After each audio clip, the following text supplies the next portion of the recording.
یعنی جو رمضان کے دن ہیں، جو رمضان کے دن ہیں 1 سے لے کر 30 یا 29، وہ چاند کے اوپر ڈیپینڈ کرتا ہے، تو ان تمام دنوں کے روزے انسان پر فرض ہیں۔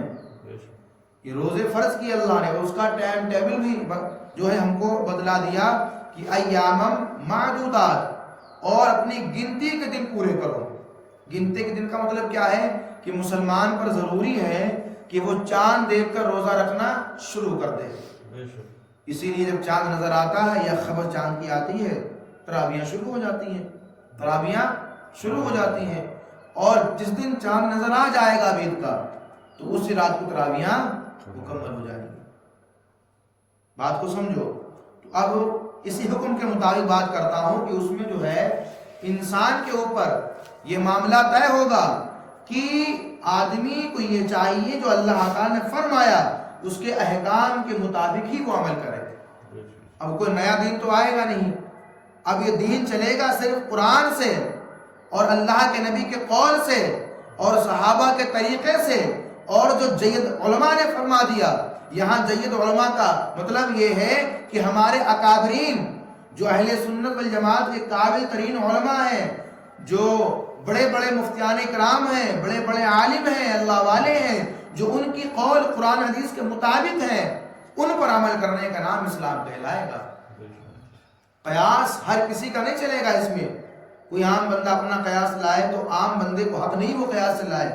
قیاس کا مطلب یہ وہ بزرگ، وہ اللہ والا، وہ عالم جو قرآن کو سمجھنے کا اس کے اندر علم ہے، جو قرآن کو حقیقت سمجھنے، لیکن مکمل قرآن تو کوئی سمجھ نہیں سکتا نا اللہ کے سوا، تو جہاں تک اس کی نالج ہے، جو اس کے قاعدے بیان کیے جاتے ہیں ان کی وہ نالج حاصل کرے، پھر اس کے بعد کوئی مسئلہ اگر درپیش ہو تو قرآن و حدیث کی روشنی میں جواب تلاش کرے۔ وہ جب وہ جواب تلاش کرے گا، قرآن و حدیث کی روشنی پر ہوگا، تو اس کے جواب پر عوام کو چاہیے کہ لبیک ہے، عمل کرے۔ یہ حقیقت اسلام کی۔ آگے سنیے گا، آگے فرماتے ہیں قرآن مقدس کے اندر رب تعالیٰ کا فرمان علی شان ہے، فَمَنْ كَانَ مِنْكُمْ مَغِيدًا أَوْ عَلَى سَفَرٍ فَعِدَّةٌ مِنْ أَيَّامٍ أُخَرَ۔ اس کے بارے میں آگے ارشاد فرمایا میرے مولا نے، تو تم میں جو کوئی بیمار ہو، تم میں جو کوئی بیمار ہو۔ اب بیماری سے مراد کیا ہے؟ اگر روزہ کسی پر معاف ہے، بیمار پر، تو بیمار کسے کہتے ہیں؟ بیمار کون ہے؟ یہ تھوڑی کہ انگلی درد کرے روزہ چھوڑ دو آپ، بھائی بیماری کہاں ہے یہاں پر؟ یہ تو نہیں کہا کون کون بیمار ہے، کیا معاملہ۔ تو اسی احادیث کی روشنی میں، اسی قرآن کی آیت کی روشنی میں علماء نے منتخب فرمایا ہے، علماء نے بات کی ہے، اکابرین نے اس کے بارے میں ڈیسائیڈ کیا ہے کون کون سا مرض ایسا ہے۔ فرماتے ہیں ایسا مرض جس سے اس کی بھوک برداشت نہیں ہوتی، جیسے کہ آج کل ڈائبٹیز کے مریض ہوتے ہیں کچھ ایسے جن کو برابر انسولین وغیرہ لینا پڑتی ہے، کچھ ہیں ان کے معاملات، اور ہر کوئی نہیں جس کی بہت زیادہ ہو جاتی ہے۔ یہاں پر مرض سے مراد بہت زیادہ مرض ہے، یہ نہ کوئی سمجھے کہ ذرا سا پیٹ میں درد ہوا روزہ ہم چھوڑ دیں، سر کا ذرا سا درد ہے روزہ جوزہ معاف ہو جائے گا، یہ عذر کام میں نہیں آئے گا، یہ عذر کام میں نہیں آئے گا۔ اتنا سخت بیمار ہو لیکن ڈاکٹروں نے کہہ دیا کہ بھائی اگر تم کھانا پینا چھوڑ دو گے تو تمہاری جان پہ بن آئے گی، یا آدمی اتنا بوڑھا ہو چکا ہے، یا آدمی اتنا، یعنی بوڑھا ہونا یہ بھی بیماری میں آ جاتا ہے۔ بھائی ظاہر سی بات ہے بھوک برداشت نہیں ہوگی، اس کو جسم کمزور ہو چکا ہے، لاغر ہو چکا ہے، تو اگر اتنا بیمار ہے یا اتنا بوڑھا ہے کہ یہ روزہ رکھنے کے لائق نہیں ہے، اور اس کو یہ بھی خبر ہو کہ آنے والے ٹائم پر میری جو یہ عمر ہے بڑھتی جائے گی، جس میں کمزوریاں اور آتی جائیں گی، یعنی کہنے کا مطلب یہ ہے آنے والے ٹائم میں بھی اس کو یقیناً گمان ہے کہ جو وقت آئیں گے ان میں بھی روزے ہم نہیں رکھ پائیں گے، تو اس کے لیے حکم یہ ہے کہ وہ ایک مسکین کا روزانہ وہ ایک مسکین کو کھانا کھلائے، روزانہ ایک مسکین کو، ہاں مسکین، کس کو؟ مسکین کو کھانا کھلائے۔ اب اس کا مطلب یہ نہ سمجھنا کہ جناب اعلیٰ ہم تو مسلم کھائیں، اور جب بات مسکین کے کھانے کی آئے تو تم نے دال روٹی دے دی، جان چھڑا لی کہ بس کام ہو گیا۔ اس سے چھوٹو گے نہیں تم، جو اپنا کھانا تم کھاتے ہو روزمرہ کی زندگی میں، روزمرہ کی زندگی میں جیسا کھانا تم پسند کرتے ہو، تو جو اپنے تم نے روزہ نہیں رکھ پایا اس کے لیے حکم یہ ہے کہ آپ ایک مسکین کو کھانا کھلاؤ۔ اگر کھانے میں کوئی دقت ہے نہیں کھلا سکتے ہو تو کم سے کم ایک خوراک کے برابر، ایسا نہیں 10-5 روپے دے کے جان تم چھڑا لو گا یا حق تو ادا ہو جائے گا، ایسا نہیں ہے. ایک خوراک کے برابر جو آج کے ٹائم پہ چل رہا ہے اس کے برابر یا اس کو پیسے تقسیم کر دو. لیکن غریب غریب ہونا چاہیے، یہ بات میں نے کل بھی آپ کو واضح کری تھی، غریب غریب ہونا چاہیے، مسکین مسکین ہونا چاہیے. جب یہ غریب مسکین نہ ملے آپ کو، ایسا ہوتا ہے کبھی کبھی کہ آس پاس میں دکھائی نہیں دیتے ہیں، مارکیٹوں میں جائیں تو آج تو بناوٹی فقیر گھوم رہے ہوتے ہیں. آج کل تو فقیروں کے پاس کریڈٹ کارڈ بھی ہوتا ہے، موبائل بھی ہوتے ہیں، بڑے بڑے جو ہے بزنس مین فقیر بنے بیٹھے ہوئے ہیں، بڑے بڑے دھندے ہوتے ہیں. اگر میں جو ہے اپنے ہندوستان کے اندر کئی جگہیں ایسی ہیں، یعنی کہ جس کو ہم بولتے ہیں پلیٹ فارم، جیسے کہ ٹرین کی جو ہو گئی وہ کیا نام اس کو بولتے ہیں، اسٹیشن، وہاں تو جو ہے چور وغیرہ بیچے جاتے ہیں، بڑا بڑا مہنگا ٹھیکہ اٹھتا ہے وہاں. تو یہ معاملہ جو ہے فقیروں کا بڑا دھندا چل رہا ہے ایک حساب سے، بڑا موٹا موٹا.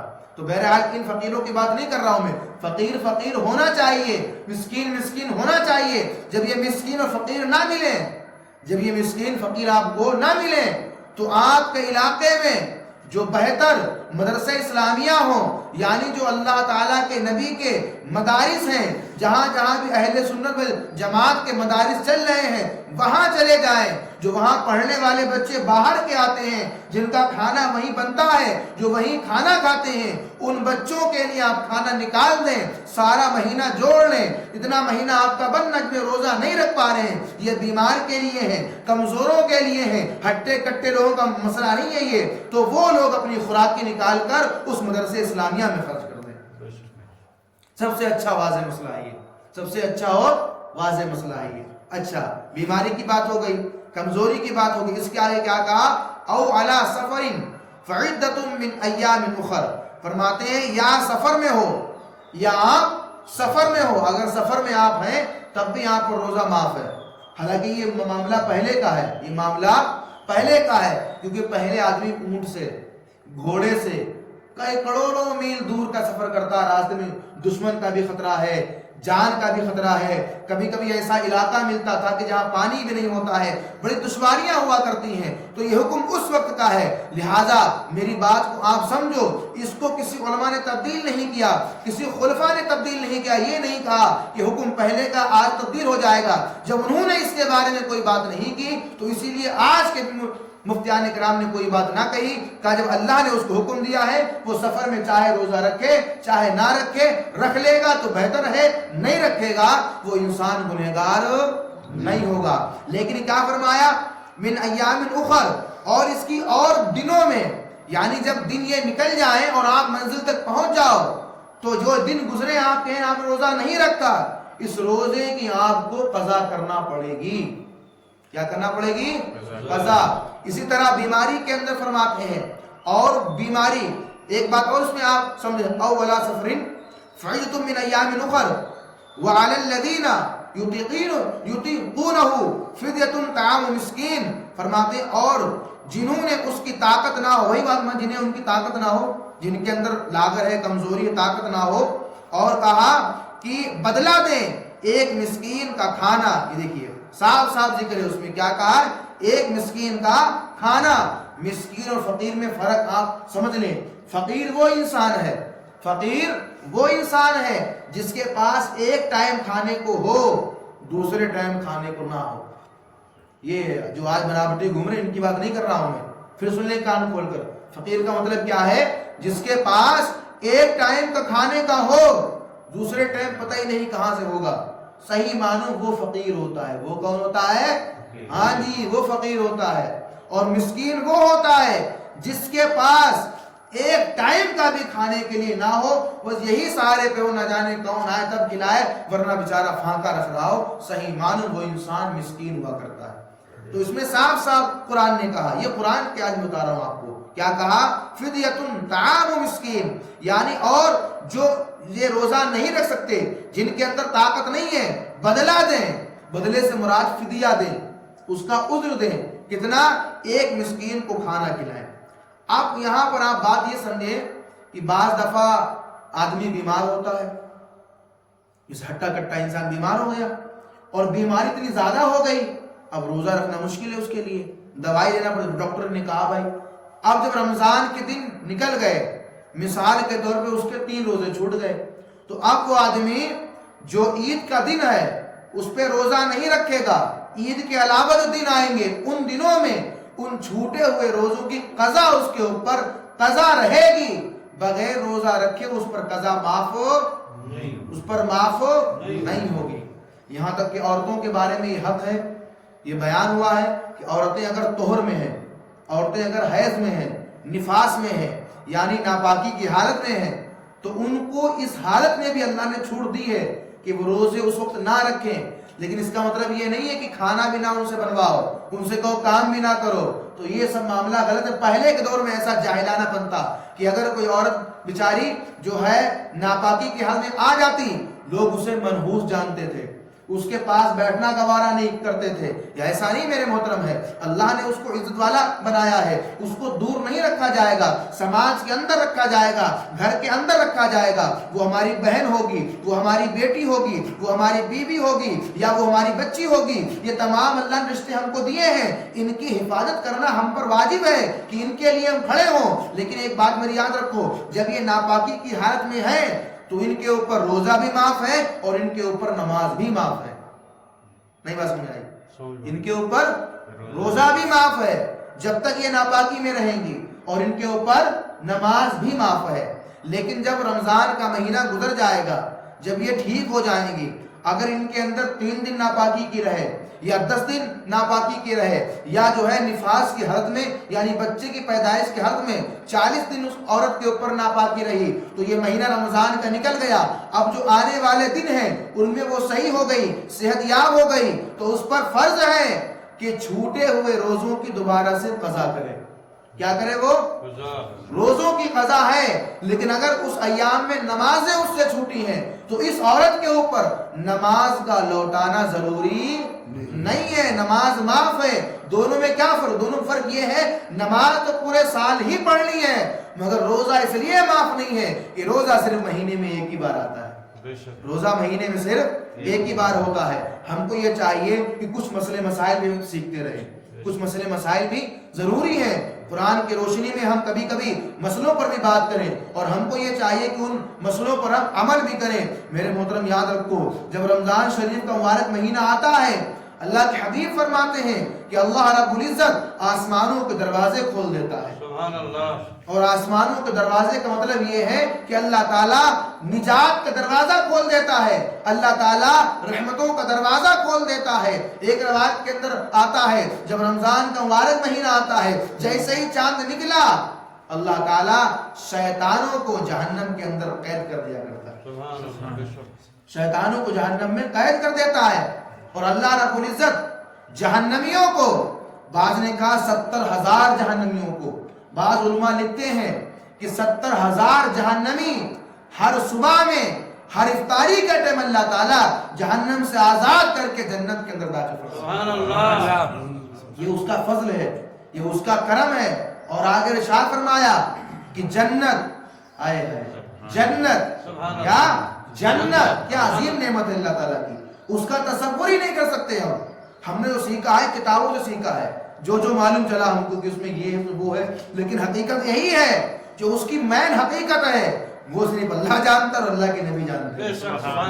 جو اس کی نعمت ہے کوئی کھل کے جانتا ہی نہیں ہے، ہم بس اتنا جانتے ہیں جتنا ہمارے اکابرین نے کتابوں کے ذریعے بتایا ہے، جتنا ہمارے نبی نے قرآن کے ذریعے ہم کو بتایا ہے، جتنا میرے حبیب نے اپنی حدیثوں کے ذریعے ہم کو بتایا ہے، بس ہمیں اتنا ہی معلوم ہے۔ حقیقت تو یہ ہے کہ جنت کے مزہ، جنت کے مزے جنت والے ہی جانیں گے۔ لیکن ایک بات یہاں پر کہوں گا، جنت کے 7 دروازے ہیں۔ کیا دروازے ہیں؟ 7۔ میری بات کا آپ خیال کریں، میری بات کا آپ خیال کریں۔ آپ مکان بنواتے ہیں اپنا، اللہ تعالیٰ خوب پیسہ دیں آپ کو، اچھا تو اچھا مکان بناؤ، فخر ہو کہ میرے بھائی کا مکان بنا ہے ماشاءاللہ، یہ اچھی بات ہے۔ آپ جب مکان اچھا بناتے ہیں، ہائی فائی مکان، تو ہائی فائی مکان کی کوالٹی آپ نے دیکھی ہوگی کہ اس میں کئی قسم کے گیٹ ہوتے ہیں اور ایک بیٹھک بنائی جاتی ہے۔ اگر پوچھو کہ بھائی کیوں بنائی آپ نے، تو آپ کہو گے یہ باہر سے آنے والوں کے لیے۔ باہر ہر انسان اندر تھوڑی جاتا ہے، ہر انسان کا مقام تھوڑی کے اندر جائے وہ، ہر انسان کا مقام نہیں ہوتا کہ اندر جائے. کوئی ملنے والے آئے باہر بیٹھ گئے اور کسی کے لیے بیٹھک باہر بنائی جاتی ہے کہ یہ دروازہ باہر والوں کے لیے. لیکن کچھ خاص ہوتے ہیں, سبحان اللہ, لیکن کچھ خاص ہوتے ہیں جن کے لیے کوئی پردہ بھی نہیں ہوتا ہے, جو خاص ہوتے ہیں, جو گھر کے ہر کونے تک جاتے ہیں, خاص ہوتے ہیں, جو خاص دروازے سے اندر گھستے ہیں. سبحان اللہ. یہی معاملہ جنت کا ہے. پھر جنت کا ہر دروازہ نایاب. بھائی جنت کا ہر دروازہ نایاب ہے, لیکن اللہ نے ایک دروازہ جس کا نام ریان رکھا ہے اور یہ فرمایا ہے کہ اس دروازے سے غازی نہیں جائیں گے, اس دروازے سے حاجی نہیں جائیں گے, اس دروازے سے صدقے کرنے والے نہیں جائیں گے, اس دروازے سے وہی لوگ جائیں گے جو رمضان کے مہینے میں اللہ کے روزہ رکھا کرتے ہیں. سبحان اللہ. روزے داروں کے لیے اسپیشل کیا ہے, اسپیشل کہا نہیں, ایسا میرا مہمان ہے جس کے لیے کوئی پردہ نہیں, جس گیٹ سے چاہے اس گیٹ سے اندر آئے. تو وہی جنت کا وہ معاملہ ہے, وہ دروازہ ہے جو کسی عام بندے کے نہیں بلکہ اللہ نے ان بندوں کے لیے رکھا ہے جو بندے اللہ کی رضا کے لیے سحری کھاتے ہیں اور اللہ کی رضا کے لیے افطار کرتے ہیں, اللہ کو راضی کرنے کے لیے روزہ رکھتے ہیں. ان کے لیے اسپیشل جنت کے اندر, اسپیشل جنت کے اندر ریان دروازے کا سبحان اللہ. اللہ تعالی ہم سب کو اس دروازے کے ذریعے سبحان اس اللہ. دروازے کے ذریعے نبی کی محبت میں جنت کے اندر داخلہ عطا فرمائے. آمین. مولا کی بارگاہ میں دعا